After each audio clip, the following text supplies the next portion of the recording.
Hi everybody, so my name is Matthew. This is Beans. Hi Beans. Who's a good boy?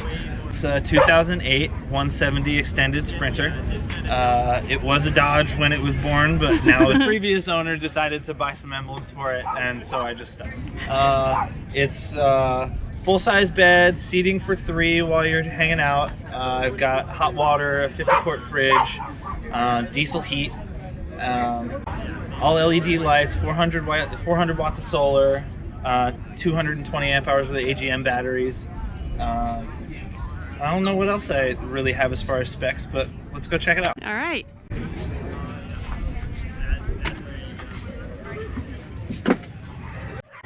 Now, right off the bat, this counter is really cool. Tell us about your counter. So the counter is 1.5 inch butcher block. I bought it from Floor & Decor in Seattle.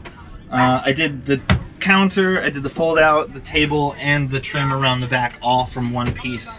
And I did it at more of like a leaning counter height than like a kitchen counter height, just because I like to be able to like have a handful of friends and be able to lean on the countertop.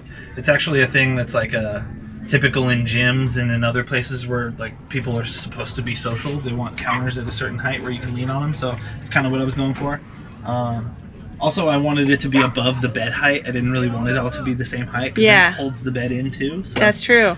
Works for both. And you don't have to bend over to do your dishes because it's... Yeah, not bending it. Well, I can still... I did a pretty deep sink, but yeah, not bending over to do the dishes. I wanted it to be even with this, kind of, and like Feng Shui-ish. So if you actually got out a ruler, this dimension here is equal to this dimension here. Okay. So it's got like a yin and yang sort of thing, and then the height from this countertop to the floor is the same as from here to here. So there's also an up and down and back and forth sort of yin and yang sort of thing going on. And you don't really realize that. You don't realize that's why you like it. Right. It's just an eye trick. It was literally done. I did it just to kind of trick you.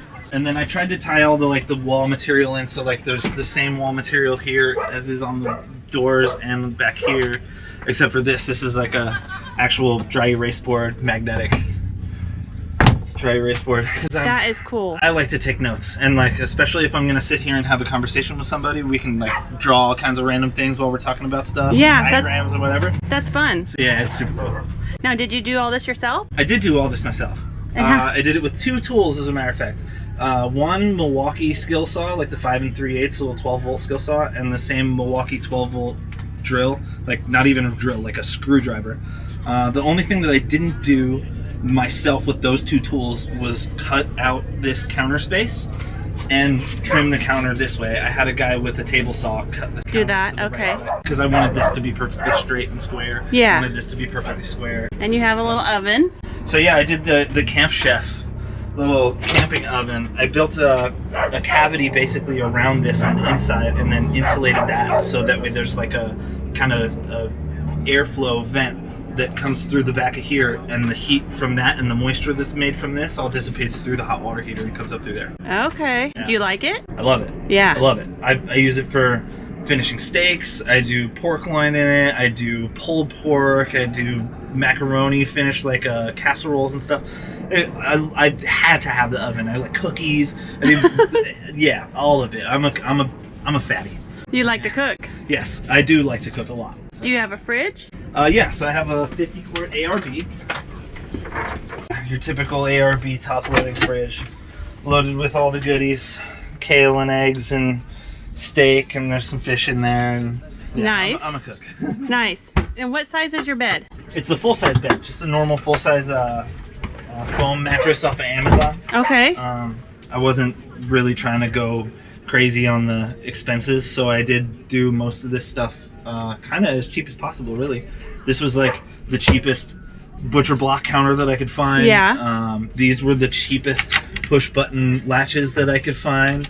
I mean, I didn't really skimp on like the solar stuff or anything like that, but as far as like all the building material, I tried to just kind of bargain it as much as possible. I didn't do like clean wood. I got the knots because I like the look of the knots. I didn't do full length strips. They're all 10-footer.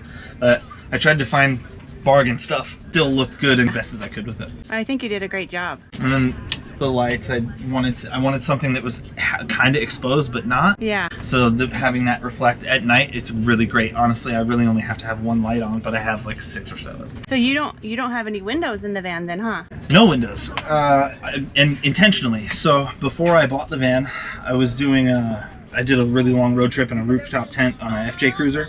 And I ran into a whole bunch of people with vans, and a lot of things that they'd mentioned were like having to cover windows for privacy, or if it was cold, it's a really easy place to get, you know, cool air from.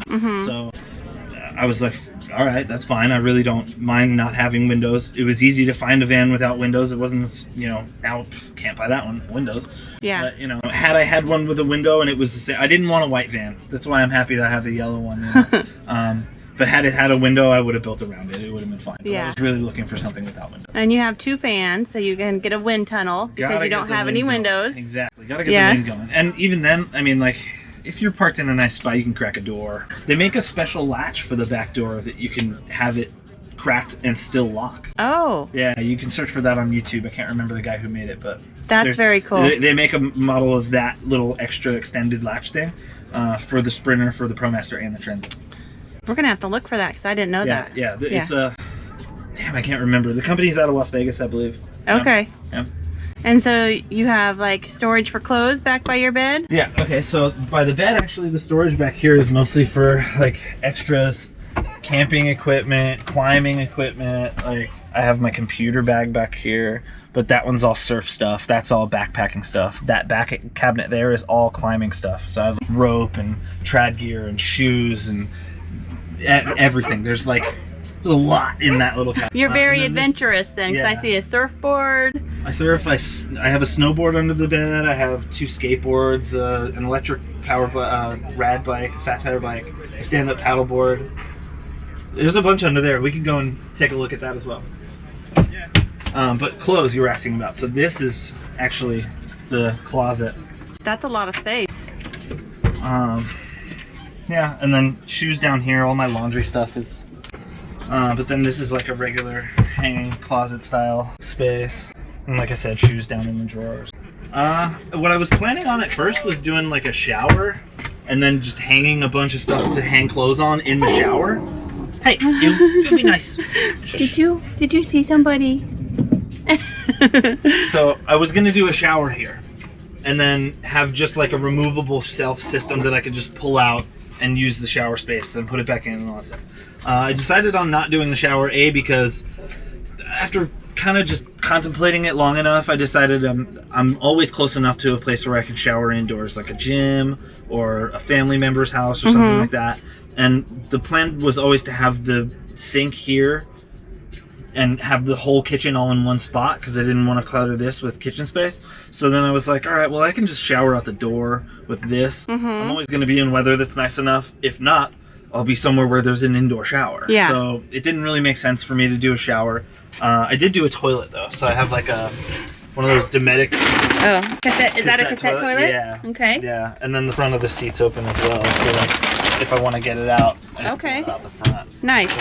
But both seats are like that. So this, and then this one has all the batteries and such in it. Now, do you have any type of heating source or air conditioning? The diesel heater. I did the Chinese knockoff diesel heater. You know, the Everspacher or whatever it's called? Yeah. Do you like it? Because it's a rave right now. Everybody asks about it, and I've had it now. I put it. It was one of the first things that I installed because I knew eventually I didn't know how far I was going to get before it got cold. So I knew I wanted to have that wired up to the house battery and all those things. So I did it under the seat. It took me about 2-3 hours to do the install because I'm kind of handy. I watched a YouTube video of a guy installing it before I figured, okay, I can do this. Yeah. Do I love it? I absolutely love it. It's the best thing, my favorite part of the van, as far as like comfort stuff goes. One touch, it turns on, it heats up the van within a matter of a couple of minutes. I mean, enough that I can get down to like boxers weather in snow. And how long have you had it? I've had it in since a couple weeks after I bought the van. I've had the van for 1.5 years. Last year, I had it on running and never turned off for 3 whole months. Wow. Didn't even turn it off at all for 3 whole months. So for the price point, it's even if it stops working now. I paid $160 plus shipping. It was $24 for shipping. Okay, let's check out your garage. Yeah. So again, the fridge, you can see slides out.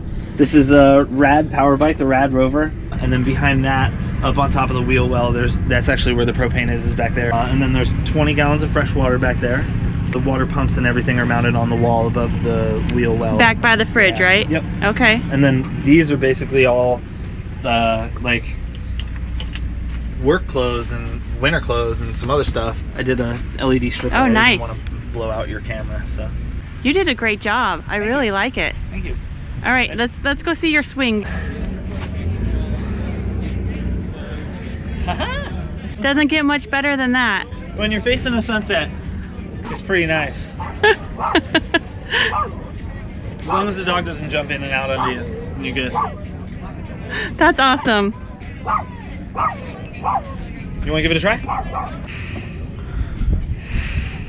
Dang, Good stuff. I need a swing. Actually, I'm mostly doing this so I can retire and move overseas. My father lives in the Philippines, and my trade that I do is fire sprinklers. It's a pretty niche trade, and it's blowing up over there because they've had a lot of recent upgrades in construction like regulations and such.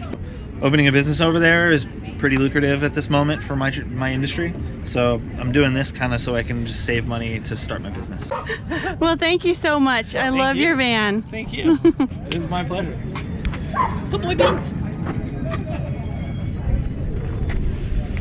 Hi, Beans. 457,000 on the body. And transmission. The transmission's never been rebuilt. So it's the original transmission. The engine was rebuilt about 160,000. Wow.